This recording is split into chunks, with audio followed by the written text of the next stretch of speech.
attendez, me lancez pas. Je viens de vous dire, je ne réponds pas sur ça. Sinon, on n'a pas 2 heures.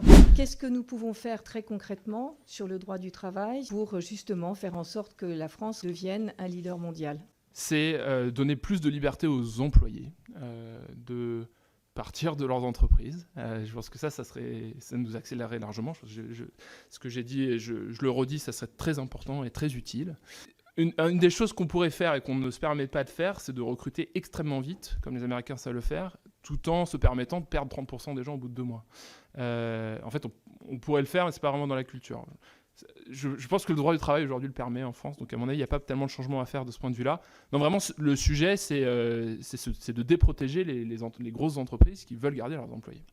Et la dernière, je n'ai pas bien compris sur les droits des salariés. J'ai bien noté un truc. Faudrait permettre plus de droits aux salariés. Alors ça, si vous pouvez le répéter ici, une deuxième fois, je vous avoue, et même une troisième fois en repartant, ça fera du mal à personne.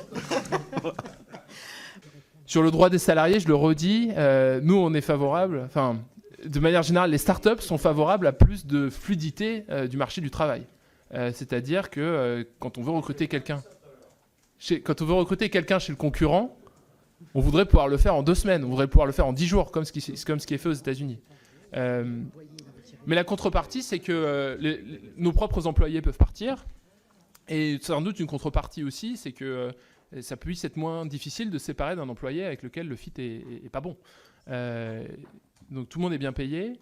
Le monde idéal pour une start-up, c'est que tout le monde est bien payé, qu'il faut être performant pour rester dans la start-up, et que si une start-up veut aller piquer des concurrents, des employés chez ses concurrents plus gros, et qu'elle puisse le faire de manière facilitée. Donc moins de protection employeur, et peut-être un petit peu moins de protection employé sur certains sujets, quand les salaires sont là, quand les salaires sont élevés, qu'on puisse évaluer rapidement si le fit est bon et si on a bien recruté.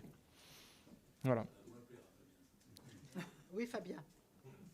Pas du tout sur ça. C'est ça qui va. Je pense qu'il faut distinguer, il faut adapter la protection aux revenus. Je pense que c'est un sujet important. Non, attendez, me lancez pas. Je viens de vous dire, je ne réponds pas sur ça. Sinon, on n'a pas 2 heures. Bon, du coup, j'ai mieux compris sur la question sociale, et donc, de fait, on n'est pas d'accord. Mais c'est pas grave. Ça sera une prochaine fois.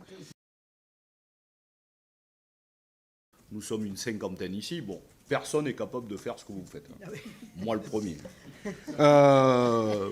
Bon, il y a des collègues bien plus intelligents que moi, mais même le plus intelligent, je ne vous dirai pas lequel c'est, serait incapable de faire ce que vous faites.